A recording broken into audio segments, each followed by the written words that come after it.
amis, alors vous avez vu, la PS5 s'est transformée en T1000, en Terminator. Vous allez avoir l'explication dans cette vidéo, une potentielle explication dans cette vidéo. La PS5 qui fait parler d'elle aussi pour le prix, puisqu'on a eu quelques informations, précisions possibles sur le prix de la PS5 et de la PS5 digitale. Également, une exclusivité temporaire qui, on va dire, se précise sur la PS5 et qui fait parler d'elle. La Xbox Series X fait parler d'elle aussi pour son prix également, vous verrez pourquoi. Mais en début de vidéo, je voulais revenir sur une autre vidéo. Alors certains m'ont dit, oui, c'est pas la peine de revenir, de te justifier. Ils ont raison. Ceci dit, je voulais me justifier aujourd'hui parce qu'on a des informations sur Dusk Golem. Et oui, Dusk Golem, le prétendu insider qui, on va dire, a quelque peu menti, comme vous avez pu voir, concernant la PS5 et c'est 4 fois moins puissante. C'est le titre que j'avais choisi à l'époque. En fait, il avait expliqué que, sur Resident Evil 8, Village, la PS5 n'arrivait pas à faire du 4K 60 FPS, là où la Xbox Series X arrivait sans problème à le faire et qu'on serait obligé de faire du 1080 fps, 60 fps, excusez-moi. Et donc j'avais fait un titre un peu putaclic et certains me l'avaient un peu reproché en me disant c'est que du titre putaclic, etc. Non. Ce que vous n'avez pas compris, je le précise pour ceux qui ne l'ont pas encore compris ou ceux qui me l'ont reproché, c'est que face à une fausse rumeur très forte, et c'était une fausse rumeur très forte quand même, il n'y avait pas de contre-indication, j'allais dire, contre cette rumeur, je me suis senti obligé de faire, on va dire, un peu de l'exagération sur le titre pour appeler à moi plus de monde, et oui, je le reconnais, c'est pas du tout pour faire plus d'abonnements, après les gens, de toute façon, ils vont pas s'abonner s'ils s'intéressent pas à ma chaîne, je le sais très bien, mais pour, disons, on va dire, contrer un peu plus fortement cette rumeur que moi j'ai pris tout de suite pour une fake news, et si vous regardez la vidéo, d'ailleurs, je le dis clairement, je dis que moi, ça ne me paraît absolument pas crédible, et je l'ai dit bien avant que Dusk Golem se rétracte finalement. Donc voilà, c'était ce titre, il faut des titres un peu putaclic, je suis désolé, quand il y a des fausses rumeurs comme ça, il faut attirer un public un peu plus grand qui pourrait potentiellement prendre cette rumeur et la répandre à son tour et y croire. Non, il faut effectivement contre-attaquer tout aussi fort. Mais pour revenir à des informations qui nous intéressent un peu plus maintenant, c'est en particulier que la PS5 s'est transformée en T1000. Vous allez me dire, c'est quoi cette histoire? Eh bien, il y a une information qui pourrait être tout à fait sérieuse, je le précise, qui a été dévoilé sur un brevet PS5 comme quoi ils utiliseraient peut-être du métal liquide pour le refroidissement de la PS5. Qu'est-ce que vous allez me dire? Alors j'avais parlé déjà des chambres à vapeur, vous savez, j'ai fait une vidéo là-dessus que je remettrai d'ailleurs en lien, pour expliquer que c'est probable que la PS5, comme la Xbox Series X le fait, utilise des chambres à vapeur pour le refroidissement, mais il y a un élément supplémentaire qui peut être effectivement intercalé, c'est que la chambre à vapeur, d'accord, qui est collée donc on va dire au GPU, au CPU, GPU, en l'occurrence à l'APU, eh bien il y a quand même de la pâte thermique, oui, pour aller à la chambre à vapeur.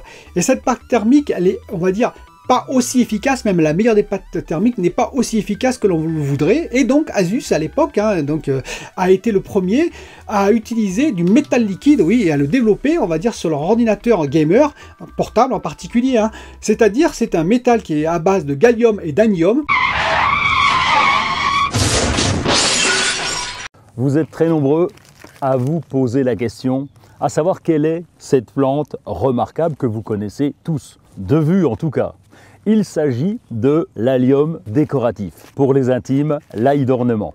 Un métal qu'on dit pauvre, c'est-à-dire qui ne coûte pas cher, qui est en plus, on va dire, moins contaminant que l'aluminium et que le cuivre, pour tout ce qui est écologie, et qui a la particularité d'être à la température ambiante liquide.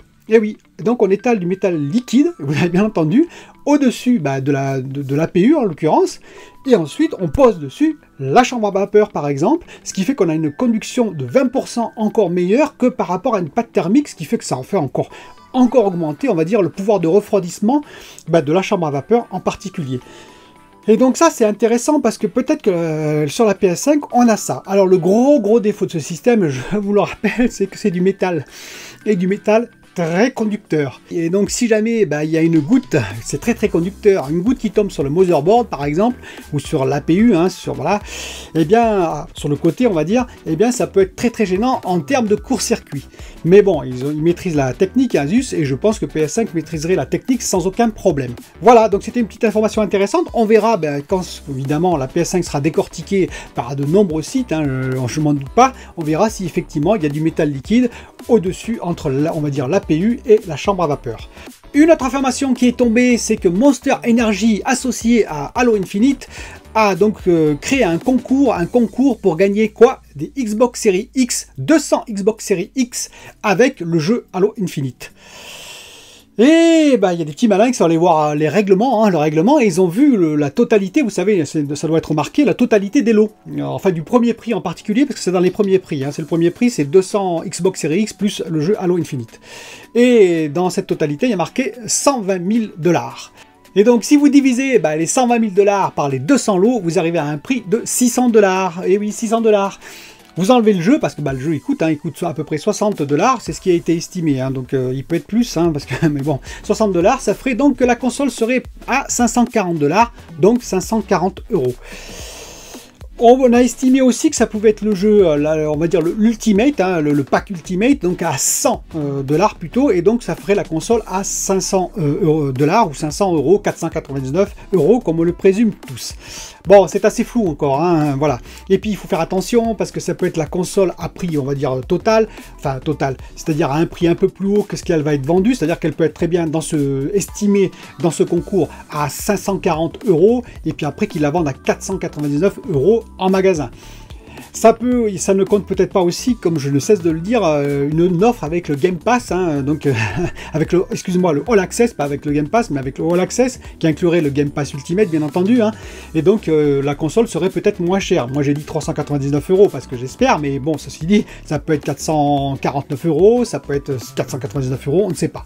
Voilà, donc il y a quand même des précisions qui petit à petit, ça déboule comme ça, où ça cible bien quand même, je pense, 499 € pour la Xbox Series X, au moins toute seule. Et pareil pour la PS5, qu'est-ce que vous voulez, quand il y en a une qui fait parler d'elle, l'autre fait parler d'elle aussi, la PS5, c'est Bloomberg qui a, donc c'est un site assez sérieux, qui a dit qu'ils s'étaient entretenus avec Sony sur la PS5, en particulier avec PlayStation sur la PS5, et qu'on leur avait à nouveau précisé que la console tournerait à effectivement 500 $, donc on va dire 499 € pour la version normale, et 399 € pour la version dématérialisée, les prix qu'on ne cesse de dire depuis le début, voilà, donc tout ça se précise petit à petit vers ce prix-là, 499 € en tout cas, je pense que c'est on va dire une bonne cible pour le prix de ces deux consoles. Et une dernière petite info, une info qui concerne Amber Lab, et oui, ce petit studio qui a produit une petite pépite, moi j'ai trouvé personnellement, durant la conférence sur les jeux de Sony, qui m'a qui m'a bluffé, on va dire, même si ça avait l'air d'être un petit jeu, ça avait l'air d'être très beau. C'est bien sûr Kena Bridge of Spirits, et donc ce jeu-là, on le sait maintenant, il sera en exclusivité temporaire sur la PS5, PS4 et PC, donc grosso modo, il ne sera pas sur la Xbox Series X, voilà, c'est ça le message, temporairement, je précise. Et une autre info, c'est que si jamais vous l'avez acheté sur PS4, il sera gratuit sur la PS5. L'équivalent du Smart Delivery, toujours pareil, de Xbox Series X, c'est-à-dire qu'il y aura un transfert. Vous l'achetez sur PS4, vous l'aurez gratuitement sur PS5. Voilà, bon, en fait, je pense qu'il y aura beaucoup de jeux qui vont être comme ça sur les deux consoles. C'est-à-dire que grosso modo, on achète la version PS4 ou Xbox One et on aura les versions upgradées, entre guillemets, Xbox Series X, PS5, gratuit. Pourquoi? Pour un peu booster les ventes, quoi, voilà, pour passer vraiment sur la next-gen, pour que les gens ne se sentent pas bloqués. Parce que si vous avez des jeux sur la PS4 et qui ne sont pas gratuits sur la PS5, vous aurez peut-être tendance à ne pas acheter les nouvelles consoles, ni la PS5, ni la Xbox Series X. Vous aurez tendance à garder vos anciennes consoles avec vos jeux, quoi, que vous avez, parce que s'il faut repayer, c'est pas très intéressant. Donc voilà, je pense qu'il y aura pas mal de jeux qui seront comme ça, à voir, mais en tout cas c'était très intéressant pour Kena Bridge of Spirits. Moi c'est un jeu qui m'intéresse, qui me hype, je sais pas si c'est votre cas, je vous dis en tout cas à bientôt pour une autre vidéo, bye bye.